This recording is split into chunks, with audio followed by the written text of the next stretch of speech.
कभी तुम्हारे साथ ऐसा हुआ है कि सब कुछ ठीक होते हुए भी अंदर कुछ बेचैन सा महसूस होता है? कोई बात नहीं होती, फिर भी मन में हलचल रहती है। तुम लोगों के बीच होते हो, लेकिन अंदर एक अजीब सी चुप्पी छाई रहती है।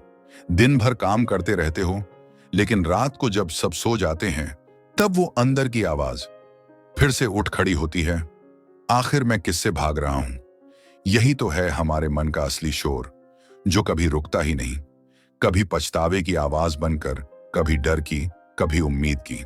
और हम हर दिन किसी न किसी बहाने से उसे दबाते रहते हैं। सोशल मीडिया से, काम से, बातों से और झूठी मुस्कानों से। हम सब कुछ हासिल करना चाहते हैं, पैसा, प्यार, पहचान। लेकिन जब सब मिल जाता है, तब भी मन खाली रह जाता है। वो सुकून, वो शांति जो हम हर जगह ढूंढते हैं, वो कहीं बाहर नहीं है, वो हमारे भीतर है। लेकिन हम इतने सालों से बाहर की ओर भाग रहे हैं कि खुद की ओर देखना ही भूल गए हैं। हम अपने फोन को रोज चार्ज करते हैं, लेकिन अपने मन को कभी चार्ज नहीं करते।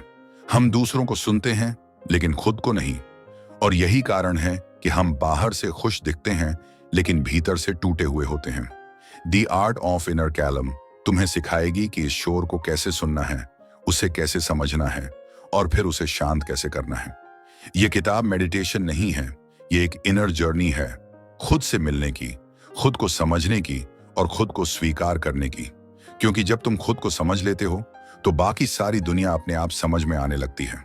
तो अगर तुम्हारे अंदर भी वो बेचैनी है जिसे तुम शब्दों में नहीं कह पाते, वो सवाल हैं जिनका जवाब कोई नहीं देता, वो खालीपन है जो किसी से भरता नहीं, तो इस सफर में मेरे साथ चलो। ये सफर बाहर की दुनिया से नहीं, तुम्हारे अंदर की गहराई से जुड़ा है। और शायद इसी यात्रा में तुम्हें वो सुकून मिल जाएगा जिसका तुम इतने सालों से इंतजार कर रहे हो। नमस्कार दोस्तों, बुक नोवा पर आप सभी का स्वागत है। मैं आपसे चैनल को सब्सक्राइब करने के लिए नहीं कहूंगा, बस आप इस वीडियो को ध्यान से सुने। आप जिस सुकून का इंतजार कर रहे हैं, वह आपको जरूर मिलेगा। क्या तुमने कभी गौर किया है कि हमारा मन कभी भी पूरी तरह शांत नहीं रहता? जब हम चुप होते हैं, तब भी अंदर कोई ना कोई बात चलती रहती है।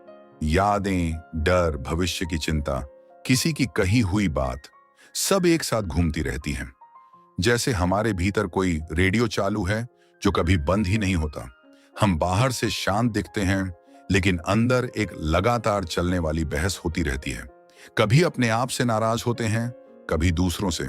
हम सोचते हैं, काश ये हो जाता, काश मैं वैसा होता, काश जिंदगी थोड़ी आसान होती। और इस सोच की भीड़ में हम खुद से ही दूर होते जाते हैं। असल में हमारा मन शोर से नहीं, अर्थ की तलाश से बेचैन होता है। हमें नहीं पता कि हम क्या चाहते हैं, लेकिन फिर भी हर वक्त किसी चीज की तलाश में हैं। कभी वैलिडेट की, कभी प्यार की, कभी शांति की। पर सच ये है कि हम जितना बाहर तलाशते हैं, उतना ही अंदर से खाली महसूस करते हैं। हमारा मन इस कदर सोचता चला जाता है कि हर विचार एक नई चिंता में बदल जाता है। कोई पुरानी गलती याद आती है तो गिल्ट जगता है, कोई अधूरा सपना याद आता है तो डर बढ़ता है। और धीरे धीरे वो डर, वो गिल्ट, वो उम्मीदें मिलकर हमारे भीतर एक तूफान बना देती हैं। हमारा मन शांत क्यों नहीं रहता? इसका जवाब बहुत गहरा है, क्योंकि हमने उसे कभी रुकना सिखाया ही नहीं। बचपन से हमें सिखाया गया, कुछ करो, आगे बढ़ो, बेहतर बनो। लेकिन किसी ने ये नहीं सिखाया कि कभी कभी कुछ न करना भी जरूरी होता है। हमारे विचारों का ये लगातार बहाव हमें थका देता है। जब हम आराम करना चाहते हैं, तब भी दिमाग दौड़ता रहता है। सोचो, आखिरी बार तुमने बिना किसी स्क्रीन, बिना किसी काम के सिर्फ बैठकर सांस ली थी? कब?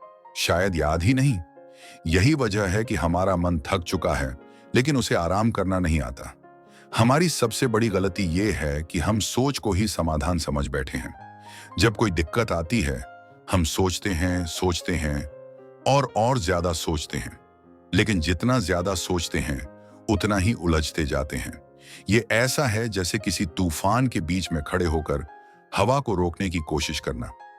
हमारा दिमाग कंट्रोल करना चाहता है, हर बात को समझना चाहता है, हर नतीजा अपने हिसाब से चाहता है। लेकिन मन की शांति तब आती है जब हम कंट्रोल छोड़ देते हैं, जब हम स्वीकार करते हैं कि सब कुछ हमारे बस में नहीं है। सच्चाई यह है कि हमारा मन हमेशा अतीत या भविष्य में उलझा रहता है। कभी बीती बातों का पछतावा, कभी आने वाले कल की फिक्र, और इसी बीच हम अभी को खो देते हैं। यही तो आयरनी है। हम वर्तमान में रहते हैं लेकिन जीते अतीत और भविष्य में हैं। और जब हम अब में नहीं होते तो मन शांत कैसे रहेगा? शांति का मतलब है पूरी तरह उपस्थित होना, यहां, अभी, इस पल में। लेकिन हम हमेशा कहीं और भाग रहे होते हैं। हमारा मन एक बंदर की तरह है जो हर पल शाख से शाख पर कूदता रहता है, एक पल खुशी में, अगले पल चिंता में। लेकिन क्या तुमने कभी उस बंदर को शांत होते देखा है? तभी तो मन भी तभी शांत होगा जब हम उसे पकड़ने की कोशिश छोड़ देंगे। मन को रोकना नहीं है, उसे समझना है, क्योंकि जो चीज तुम समझ लेते हो वो तुम्हारे खिलाफ नहीं जाती। मन का यह शोर बाहर की दुनिया से नहीं आता, यह हमारे अपने भीतर के संघर्ष से जन्म लेता है। हम जो हैं और जो बनना चाहते हैं, उनके बीच का अंतर वही बेचैनी है। जब हम खुद को वैसे ही स्वीकारना शुरू कर देते हैं जैसे हम हैं, तो धीरे धीरे यह शोर कम होने लगता है, क्योंकि शांति की शुरुआत वहां से होती है जहां हम अपने विचारों से लड़ना छोड़ देते हैं। तो अगली बार जब तुम्हारा मन बेचैन हो तो खुद से पूछो, क्या मैं वाकई कुछ हल करना चाहता हूं या सिर्फ सोचते रहना मेरी आदत बन गई है? कभी कभी जवाब नहीं, खामोशी ही सबसे बड़ा उत्तर होती है। हमारे भीतर शांति की शुरुआत अवेयरनेस से होती है। जब हम खुद को देखने लगते हैं, खुद को सुनने लगते हैं, तभी हमें एहसास होता है कि असली हलचल बाहर नहीं, भीतर चल रही है। ज्यादातर लोग अपनी पूरी जिंदगी ये सोचकर जीते हैं कि उनके दर्द की वजह दुनिया है, लोग हैं, हालात हैं, किस्मत है। लेकिन सच्चाई यह है कि जो कुछ भी हमें परेशान करता है वो हमारे अंदर के रिएक्शन से पैदा होता है। अवेयरनेस का मतलब है ये देख पाना कि कौन बोल रहा है, कौन सोच रहा है और कौन महसूस कर रहा है। जब तुम ये समझने लगते हो कि मैं अपने विचार नहीं हूं, तब असली कामनेस की यात्रा शुरू होती है। हम अपने विचारों से इतने जुड़ जाते हैं कि हमें लगता है वही हम हैं। अगर मन में डर है तो हम खुद को डरपोक समझने लगते हैं। अगर गुस्सा आता है तो हम सोचते हैं कि हम गुस्से वाले इंसान हैं। लेकिन अवेयरनेस हमें यह दिखाती है कि विचार आते जाते हैं और हम उनसे अलग हैं। यह ऐसा है जैसे आसमान और बादल। बादल कभी भी बदल सकते हैं, लेकिन आसमान वही रहता है। जब हम अपने विचारों को बिना जज किए सिर्फ देखते हैं, तो मन का शोर धीरे धीरे कम होने लगता है, क्योंकि जो चीज देखी जाती है वो तुम्हें कंट्रोल नहीं कर सकती।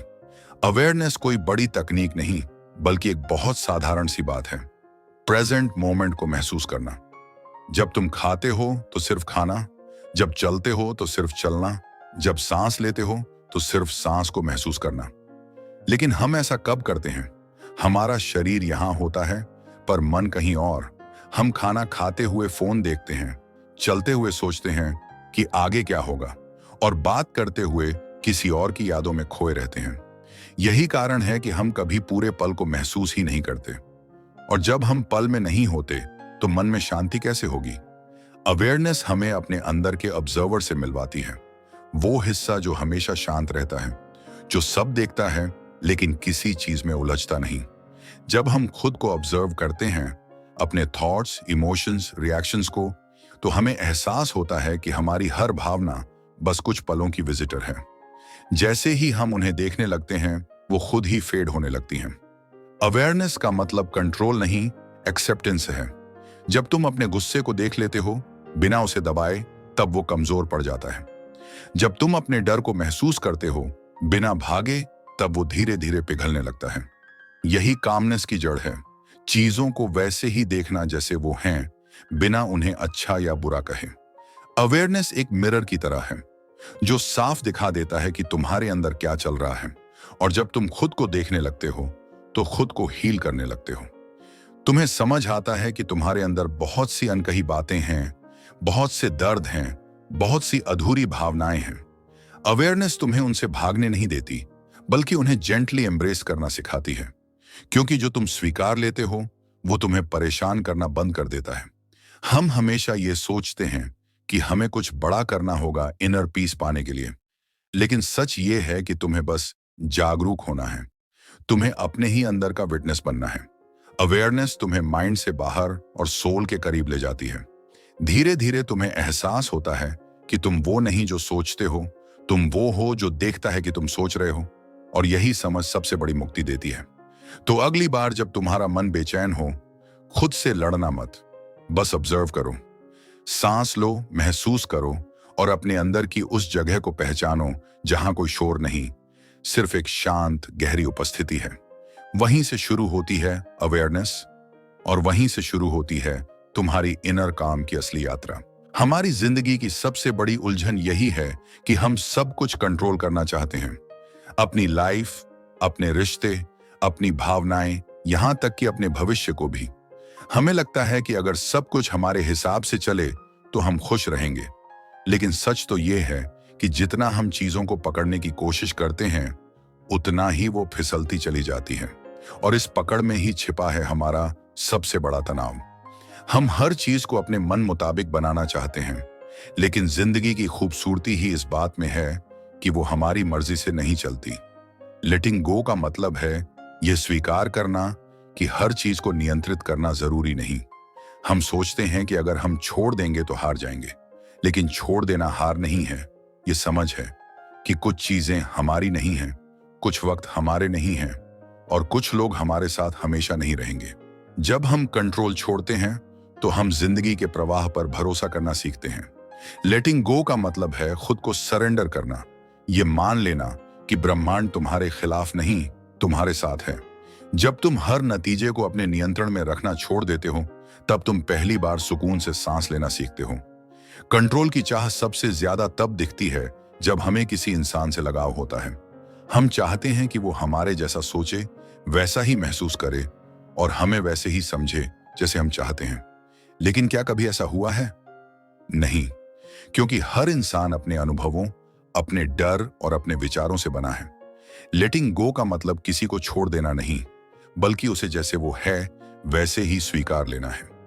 जब तुम लोगों को बदलने की कोशिश बंद करते हो, तब रिश्तों में शांति आ जाती है, क्योंकि अब तुम उनसे प्यार कर रहे हो, कंट्रोल नहीं।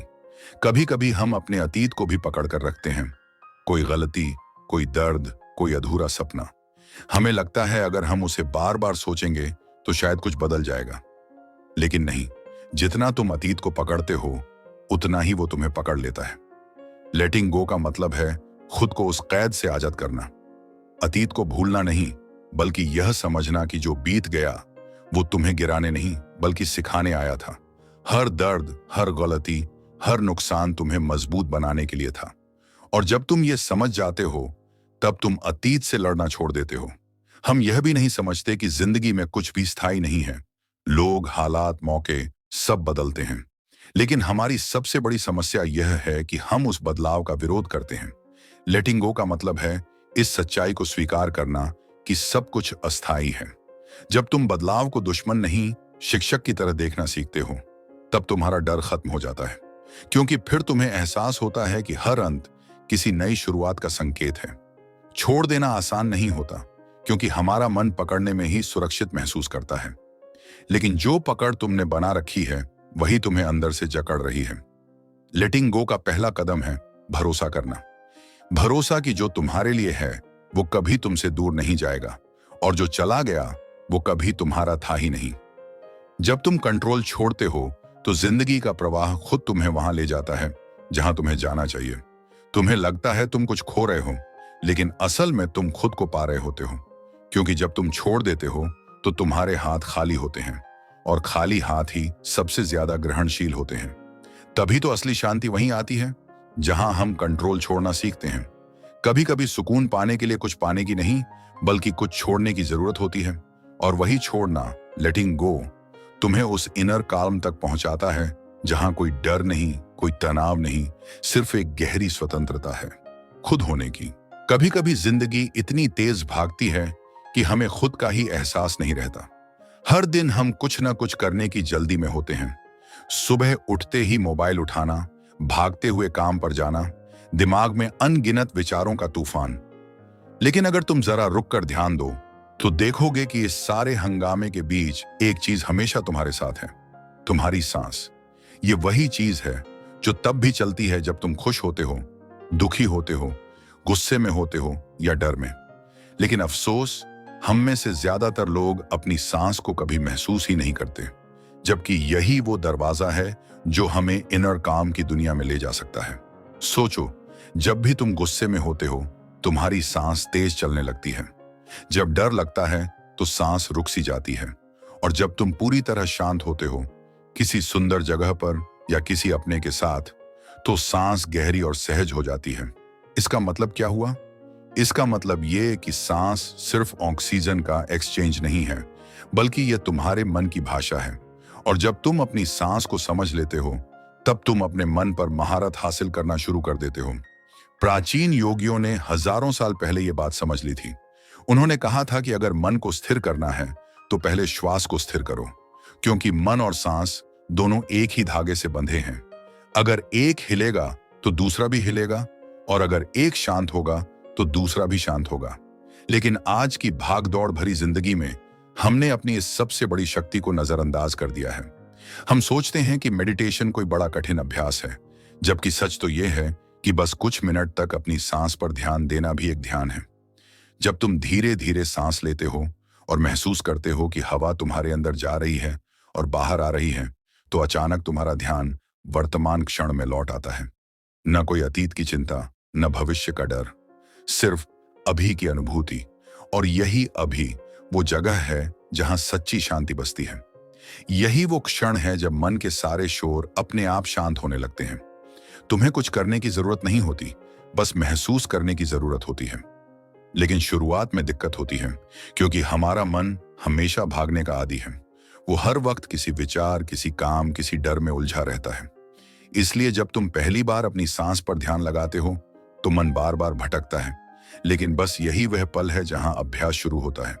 तुम बार बार वापस आओ, सांस पर लौटो, और धीरे धीरे तुम्हारा मन सीख जाता है कैसे स्थिर रहना है, कैसे खुद को महसूस करना है।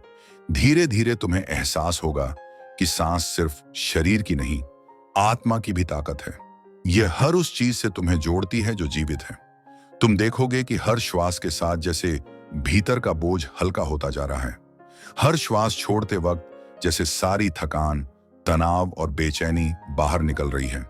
और जब तुम लगातार इस प्रक्रिया को कुछ दिनों तक करते हो, तो तुम्हारे अंदर एक गहरी स्थिरता पैदा होती है। ऐसी स्थिरता जो परिस्थितियों से नहीं हिलती, जो आवाजों से नहीं टूटती। याद रखो, सांस पर नियंत्रण का मतलब इसे रोकना नहीं है, बल्कि इसे महसूस करना है, इसे अपनी चेतना का हिस्सा बनाना है। जब तुम सांस के साथ एक हो जाते हो, तो तुम खुद को और दुनिया को नए नजरिए से देखने लगते हो। तुम्हारे भीतर का शोर शांत होने लगता है और एक गहरा सुकून तुम्हें छूने लगता है। यही है द पावर ऑफ ब्रीदिंग, एक ऐसी साधना जो किसी मंदिर या पहाड़ पर नहीं, बल्कि तुम्हारे अपने भीतर घटती है। बस तुम्हें इतना करना है कि हर दिन कुछ पल खुद को दो और अपनी सांसों की धड़कन सुनो, क्योंकि वहीं छिपा है तुम्हारा असली इनर काम। हम एक ऐसे दौर में जी रहे हैं जहां हर पल शोर है, बाहर भी और भीतर भी।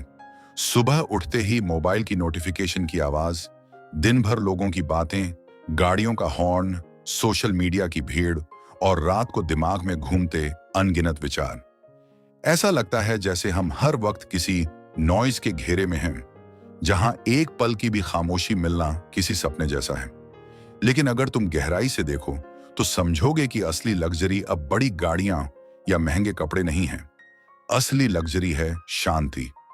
वो पल जब सब कुछ रुक जाए और बस तुम रहो, अपनी सांसों के साथ, अपनी उपस्थिति के साथ। यही है असली अमीरी। Silence is the new luxury. सोचो, आखिरी बार तुमने पूरी तरह चुप रहकर खुद को कब महसूस किया था? शायद याद ही ना हो, क्योंकि हम चुप रहने से डरते हैं। जैसे ही साइलेंस आता है, हमारा मन असहज हो जाता है। अंदर से आवाज आती है, कुछ करो, कुछ सोचो, कुछ देखो। लेकिन असल में वही साइलेंस वो दर्पण है जिसमें हम खुद को देख सकते हैं। वही चुप्पी हमें बताती है कि हमारे भीतर क्या चल रहा है, किस बात का डर है, किस चीज का बोझ है। लेकिन हम उस सच्चाई से भागते रहते हैं, इसलिए खुद से मिलने का मौका कभी नहीं मिलता। जब तुम खुद को कुछ पल की शांति देते हो, तो शुरुआत में मन उथल पुथल करेगा, विचारों की बाढ़ आ जाएगी, जैसे किसी बंद कमरे की हवा अचानक खुली हो। लेकिन धीरे धीरे जैसे जैसे तुम चुप्पी को स्वीकार करने लगते हो, वैसे वैसे एक गहरी क्लैरिटी उभरती है। तुम्हें समझ आने लगता है कि तुम्हारी बहुत सी परेशानियां सिर्फ दिमाग की गड़बड़ियां थीं, वास्तविकता नहीं।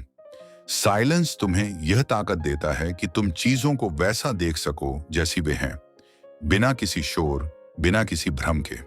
यह शांति किसी पहाड़ या आश्रम में ही नहीं मिलती, यह तो वहीं मिलती है जहां तुम हो। बस तुम्हें हर दिन कुछ मिनट अपने लिए निकालने की जरूरत है, बिना मोबाइल, बिना संगीत, बिना बातों के। बस अपने अंदर की आवाज सुनो। शुरुआत में शायद बोरियत लगेगी, लेकिन धीरे धीरे वही बोरियत तुम्हारा ध्यान बन जाएगी। वही पल तुम्हारे लिए दवा बन जाएंगे, क्योंकि जब मन शांत होता है तो आत्मा बोलती है, और उसकी आवाज हमेशा सच्ची, साफ और गहरी होती है। शांति का मतलब यह नहीं कि जीवन में शोर खत्म हो जाए, बल्कि यह कि शोर के बीच भी तुम्हारे भीतर एक स्थिरता रहे। तुम ट्रैफिक में भी शांत रह सको, किसी बहस में भी धैर्य बनाए रख सको, किसी मुश्किल में भी स्पष्ट सोच सको। यही असली शक्ति है, और यह शक्ति सिर्फ साइलेंस से आती है। जैसे किसी तालाब का पानी जब स्थिर हो जाता है, तभी उसमें आकाश का प्रतिबिंब साफ दिखाई देता है। वैसे ही जब तुम्हारा मन शांत होता है, तभी तुम्हें अपने जीवन की सच्चाई दिखती है। आज की दुनिया में हर कोई बिजी है, लेकिन बहुत कम लोग प्रेजेंट हैं। साइलेंस तुम्हें वापस प्रेजेंट में लाता है। वो तुम्हें सिखाता है कि हैप्पीनेस किसी चीज के मिलने से नहीं आती, बल्कि खुद से जुड़ने से आती है। साइलेंस तुम्हें रिचार्ज करता है, रीसेट करता है, और तुम्हारे विचारों को क्रिस्टल क्लियर बनाता है। ये तुम्हें सिखाता है कि बोलना आसान है, लेकिन सुनना, खासकर खुद को सुनना, एक कला है। इस साइलेंस को अपनाना शुरुआत में कठिन लगता है, लेकिन धीरे धीरे यह तुम्हारा सहारा बन जाता है। तुम समझते हो कि असली लक्ष्य वो नहीं जो बाहर दिखे, बल्कि वो है जो भीतर महसूस हो। और जब तुम्हारे भीतर शांति होती है, तो कोई भी बाहरी परिस्थिति तुम्हें हिला नहीं सकती। यही वो जगह है जहां से इनर काम की यात्रा शुरू होती है, क्योंकि जो व्यक्ति खुद की चुप्पी से दोस्ती कर लेता है, वो दुनिया के हर शोर में भी मुस्कुरा सकता है। साइलेंस अब रेयर है और इसलिए कीमती है। इसे बचाओ, इसे अपनाओ, और इसे अपनी सबसे बड़ी वेल्थ बना लो। जिंदगी में सबसे भारी चीज अगर कोई है, तो वो नफरत नहीं, बल्कि गिले शिकवे हैं। वो बातें जो किसी ने कह दी, वो धोखे जो किसी ने दिए, या वो गलतियां जो हमने खुद से की। इन सब का बोझ हम सालों तक अपने दिल में ढोते रहते हैं, और फिर सोचते हैं कि हमें शांति क्यों नहीं मिलती। लेकिन सच्चाई ये है कि जब तक दिल में माफ करने की जगह नहीं बनती, तब तक इनर काम सिर्फ एक सपना बना रहता है। माफ करना मतलब किसी को सही ठहराना नहीं है, बल्कि खुद को उस दर्द से आजाद करना है जो तुम्हें भीतर से खा रहा है। कभी कभी जिंदगी हमें ऐसे लोगों से मिलवाती है जो हमारे भरोसे को तोड़ देते हैं, जो हमारी अच्छाई का गलत फायदा उठाते हैं, और उस पल हमें लगता है कि माफ करना कमजोरी है। लेकिन असल में माफ करना एक सबसे बड़ी ताकत है, क्योंकि इसके लिए बहुत हिम्मत चाहिए। जब तुम किसी को माफ करते हो, तो तुम उसके लिए नहीं, बल्कि अपने लिए करते हो। तुम ये तय करते हो कि अब वो व्यक्ति, वो घटना तुम्हारी इनर पीस को नियंत्रित नहीं करेगी। और यही वो पल होता है जब तुम खुद को फिर से जीने की आजादी देते हो। लेकिन माफ करना सिर्फ दूसरों को नहीं होता, खुद को भी माफ करना उतना ही जरूरी है। हम अक्सर अपनी पुरानी गलतियों को लेकर खुद को कोसते रहते हैं। काश मैंने वो बात ना कही होती, काश मैंने वो काम अलग तरीके से किया होता। लेकिन ये काश शब्द हमें वर्तमान से काट देता है और भीतर से जकड़ लेता है। सच तो ये है कि हम सब इंसान हैं, और इंसान होने का मतलब ही है गलती करना, सीखना और फिर आगे बढ़ना। खुद को माफ करना, खुद के प्रति करुणा रखना, यही वो कदम है जो इनर काम की दिशा में सबसे बड़ा बदलाव लाता है। माफ करना कोई एक दिन का काम नहीं है, ये एक प्रक्रिया है जिसमें हर दिन थोड़ा थोड़ा दर्द पिघलता है। कभी तुम सोचते हो कि अब माफ कर दिया, लेकिन कोई याद फिर दिल दुखा देती है। उस वक्त हार मत मानना, बस खुद से कहना, मैं फिर भी माफ करता हूं, क्योंकि मुझे शांति चाहिए, न कि बदला। धीरे धीरे तुम्हारा दिल हल्का होने लगता है, और वो भावनात्मक बोझ जो तुम सालों से ढो रहे थे, गायब होने लगता है। अगर तुम ध्यान दो, तो पाओगे कि माफ करना सिर्फ एक भावनात्मक प्रक्रिया नहीं, बल्कि एक ऊर्जा परिवर्तन है। जब तुम गुस्सा और नफरत पकड़ कर रखते हो, तो तुम्हारी सारी ऊर्जा उसी में उलझ जाती है। लेकिन जैसे ही तुम छोड़ते हो, वो ऊर्जा वापस तुम्हारे अंदर लौट आती है, और तुम्हारे भीतर एक नई जीवन शक्ति जागती है। तुम फिर से खुलकर मुस्कुरा पाते हो, गहरी सांस ले पाते हो और जिंदगी को वैसे देख पाते हो जैसी वो है, सुंदर, अपूर्ण और फिर भी पूर्ण। माफी का अर्थ यह नहीं कि भूल जाओ, बल्कि यह कि याद रखो, लेकिन उस याद में अब दर्द न हो। जब तुम किसी को माफ करते हो तो तुम खुद के दिल के दरवाजे खोलते हो और उस रोशनी को अंदर आने देते हो जो बहुत समय से बाहर इंतजार कर रही थी। यही असली हीलिंग है और शायद यही कारण है कि हर महान गुरु, हर आध्यात्मिक ग्रंथ फॉरगिवनेस को सबसे ऊंचा गुण बताते हैं। क्योंकि जब तुम माफ करते हो तो तुम सिर्फ एक इंसान नहीं रह जाते, तुम खुद शांति बन जाते हो। जब तक मन भागता रहता है तब तक जिंदगी भी भागती रहती है।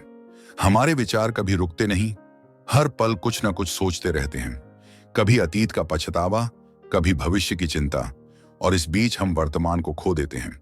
लेकिन जब मन रुकता है, जब विचारों का शोर शांत होता है, तब पहली बार हम सच में जीना शुरू करते हैं।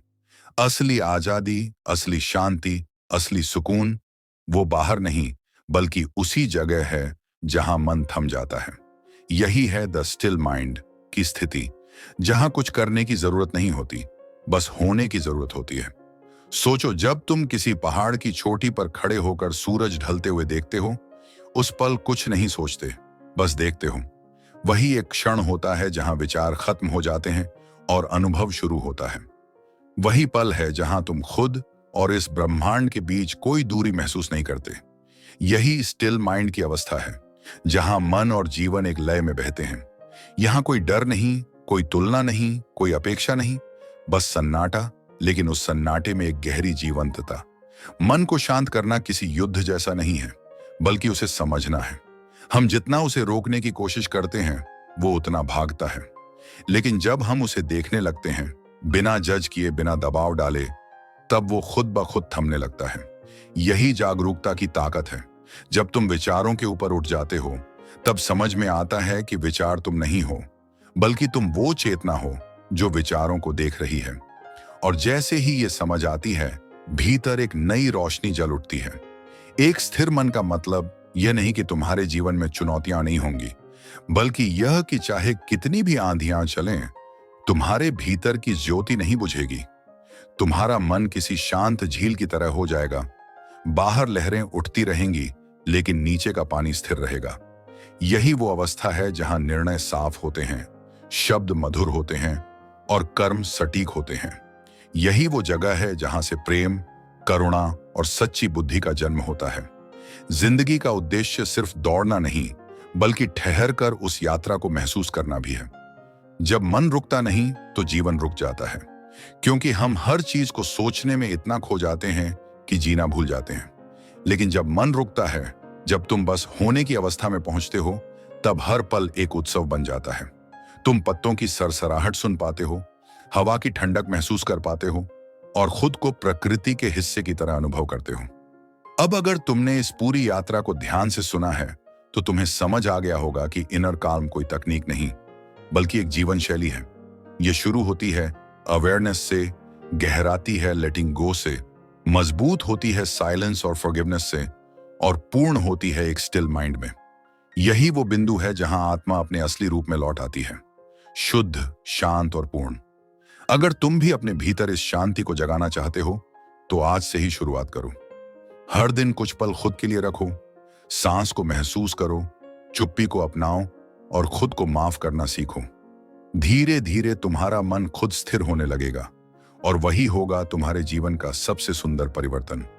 अगर तुम्हें यह वीडियो पसंद आया हो, तो हमारे चैनल बुक नोवा को सब्सक्राइब जरूर करो, क्योंकि यहां हम हर हफ्ते ऐसी ही लाइफ चेंजिंग ऑडियो बुक्स लाते हैं, जो सिर्फ सुनने के लिए नहीं, बल्कि जीने के लिए होती हैं। याद रखो, एक शांत मन ही सबसे बड़ी ताकत है। तो आज से अपने भीतर उस शांति को जगाओ, क्योंकि जब मन रुकता है, तभी जीवन सच में चलना शुरू करता है।